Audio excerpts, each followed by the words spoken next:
Agradezco a los organizadores la oportunidad de realizar una presentación sobre los efectos del injusto e ilegal bloqueo de los Estados Unidos contra el pueblo de Cuba, en el contexto de la pandemia global de COVID-19 que enfrentamos en este momento. Mi reconocimiento a los oradores que me precedieron y muy particularmente a la doctora Alena Douhan, relatora especial de las Naciones Unidas sobre el impacto negativo de las medidas coercitivas unilaterales para el disfrute de los derechos humanos. Deseo agradecer igualmente a las personas de todo el mundo que siguen en este momento nuestros trabajos de manera virtual, exhortándoles a denunciar los genocidas efectos de las medidas coercitivas unilaterales sobre millones de personas en diversos países. Representamos a la Asociación Cubana de las Naciones Unidas, organización de la sociedad civil cubana con estatus consultivo especial ante el Consejo Económico y Social de las Naciones Unidas, que agrupa a 136 organizaciones de la sociedad civil y otras entidades de la isla. Tenemos entre nuestros objetivos de trabajo la denuncia permanente en cualquier foro internacional y en el ámbito interno del bloqueo económico, comercial y financiero impuesto por el gobierno de los Estados Unidos contra el pueblo cubano durante 6 décadas. El hecho de tener que participar en este evento por medio de una intervención previamente grabada es precisamente una consecuencia de la rigurosa aplicación de medidas coercitivas unilaterales que nos impiden desde Cuba el pleno acceso a las tecnologías de la información. En este caso, la plataforma Zoom. Lo que multilateralmente entendemos como medidas coercitivas unilaterales en Cuba es conocido claramente como bloqueo. Sus nefastas consecuencias han sido sufridas por varias generaciones de cubanos durante 60 años. Hoy, la mayor parte de la población cubana ha nacido y vivido bajo el bloqueo, sufriendo día a día innumerables violaciones de sus más elementales derechos humanos a causa de esta política. No existe sector de la vida económica, social, cultural de la isla que no haya sufrido directamente sus impactos, incluyendo los ámbitos de trabajo de las organizaciones de la sociedad civil. Constituye el bloqueo el más importante obstáculo a la plena consecución de los objetivos de desarrollo sostenible para nuestro país. Es esta nefasta política la primera y principal causa de que no nos hayamos desarrollado más, ni tampoco incrementado en lo deseable los niveles de prosperidad económica y social que nos merecemos los cubanos. El 6 de abril del año 1960, Lester D. Mayori, vicesecretario de Estado asistente para los asuntos interamericanos, en un memorándum secreto del Departamento de Estado, definía, y voy a citar: la mayoría de los cubanos apoyan a Castro. El único modo previsible de restable apoyo interno es mediante el desencanto y la insatisfacción que surjan del malestar económico y las dificultades materiales.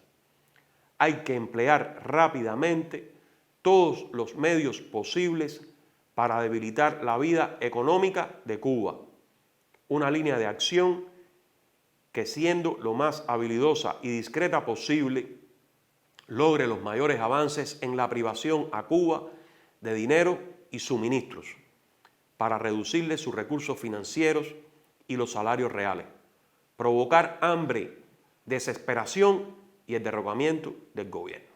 Cierro la cita. Como ya ha quedado demostrado por los expertos que me precedieron, las medidas coercitivas unilaterales son instrumentos utilizados por algunos gobiernos con fines políticos. Estas medidas pueden tomar la forma de sanciones económicas y financieras, embargos comerciales u otras medidas de ese tipo. Su objetivo es claro: establecer barreras comerciales y bancarias para impedir el acceso a bienes esenciales. Las consecuencias nefastas de esas medidas son dramáticas y afectan prácticamente todos los derechos humanos, en particular el derecho a la vida. Dichas acciones son en toda circunstancia contrarias al derecho internacional vinculado a los derechos humanos y violan sus disposiciones, en particular la Carta de las Naciones Unidas, los Convenios de Ginebra de 1949 y sus dos protocolos. El bloqueo impuesto por el gobierno de los Estados Unidos contra Cuba es, sin duda alguna, el sistema de sanciones unilaterales más injusto, severo y prolongado que se haya aplicado contra país alguno. Durante los 2 últimos años, el clima de hostilidad en las relaciones bilaterales ha estado fuertemente marcado por el incremento de una retórica agresiva del gobierno estadounidense contra Cuba.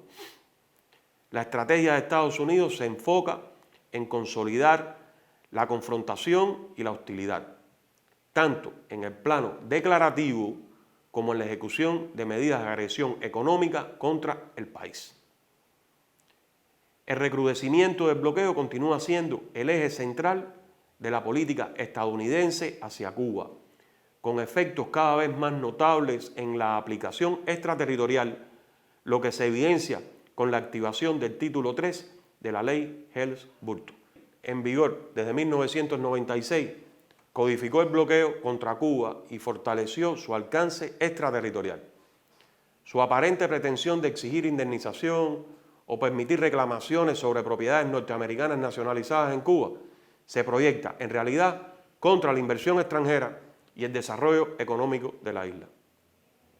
Nos queda claro que esta ley constituye un instrumento jurídico de coerción política que dispone de acciones de presión económica lesiva a la soberanía de Cuba y de terceros países, con el propósito de asfixiar a la economía cubana e incrementar las carencias de la población. Dicha ley busca perpetuar un clima de hostilidad entre Cuba y los Estados Unidos y negarle a la nación cubana el derecho a la autodeterminación y su independencia.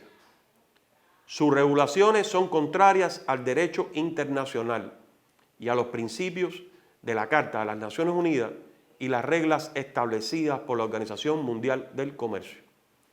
No por conocido voy a dejar de destacar que el bloqueo constituye una violación masiva, flagrante y sistemática de los derechos humanos del pueblo cubano. Por su declarado propósito y el andamiaje político, legal y administrativo en el que se sustenta, sus acciones califican como un acto de genocidio, a tenor de la Convención para la Prevención y Sanción del Delito de Genocidio del año 1948, y como un acto de guerra económica, según lo establecido en la Conferencia Naval de Londres del año 1909.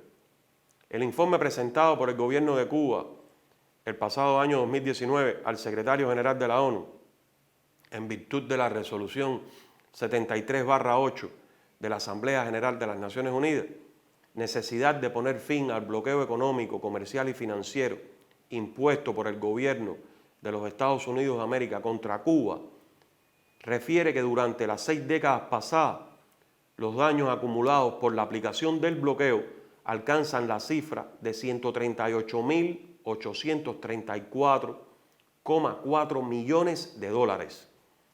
Si tomamos en cuenta la depreciación del dólar frente al valor del oro en el mercado internacional, el bloqueo ha provocado perjuicios cuantificables por más de 922.630 millones de dólares.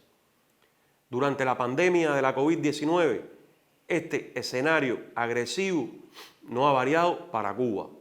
Por el contrario, se han recrudecido las medidas existentes contra el pueblo cubano y se han implementado nuevas. En la actual coyuntura, en la que la humanidad enfrenta una crisis de magnitud excepcional que afecta a todos los aspectos de la vida y el funcionamiento de las sociedades en todo el mundo, acentuándose por la pandemia de la COVID-19, las medidas coercitivas unilaterales siguen causando estragos incalculables. Múltiples han sido los llamamientos dirigidos al desmantelamiento o flexibilización de las medidas coercitivas unilaterales formulados por el secretario general de la ONU, la alta comisionada para los derechos humanos, expertos y relatores especiales de las Naciones Unidas y otras personalidades políticas. Lamentablemente, los impositores de las medidas han hecho caso omiso a ellos. Hace solo unos días, la Asamblea General de las Naciones Unidas aprobó una resolución ómnibus titulada Respuesta Integral y Coordinada a la pandemia por la enfermedad de coronavirus, la cual envía un fuerte mensaje a la comunidad internacional sobre la necesidad de la unidad para el enfrentamiento a la pandemia. El texto, que sabemos que fue aprobado, incorpora el llamamiento al levantamiento de las medidas coercitivas unilaterales contrarias a la Carta de la ONU y al derecho internacional. Desafortunadamente, solo dos países rompieron el consenso: Estados Unidos e Israel. Las medidas coercitivas unilaterales socavan la capacidad de los países sancionados para hacer frente a la pandemia. En la nueva situación mundial, la puesta en práctica de estas sanciones se convierte en un crimen de lesa humanidad.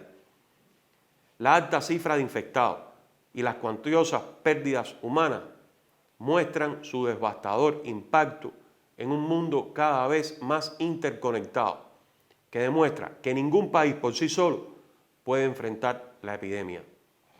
Se requiere de una respuesta mundial sobre la base de la unidad, la solidaridad y la cooperación multilateral renovada. En este complejo escenario, el gobierno de los Estados Unidos, además de mantener y amenazar a un grupo de estados con la imposición de ilegítimas medidas coercitivas unilaterales, ataca al multilateralismo y descalifica injustamente el papel de las organizaciones internacionales, en papel de la Organización Mundial de la Salud, entre ellas. El azote de la pandemia de la COVID-19 ha impuesto retos notables para Cuba, cuyos esfuerzos para combatirla se han visto sensiblemente limitados por las regulaciones del bloqueo estadounidense. El carácter genocida de esta política se ha reforzado en medio del enfrentamiento a la pandemia. El gobierno de los Estados Unidos se ha valido del bloqueo, en particular de su componente extraterritorial, para privar deliberadamente al pueblo cubano de los insumos necesarios para el manejo de esta enfermedad, lo cual obstaculiza las respuestas humanitarias para ayudar al sistema de salud del país a combatir la pandemia del COVID-19. Solo para mostrar con cifras lo muy brevemente expresado, les comento que desde enero del 2020 el gobierno estadounidense ha puesto en vigor más de 30 nuevas medidas que fortalecieron el bloqueo contra Cuba, dirigidas a sectores clave de la economía y con un marcado carácter extraterritorial.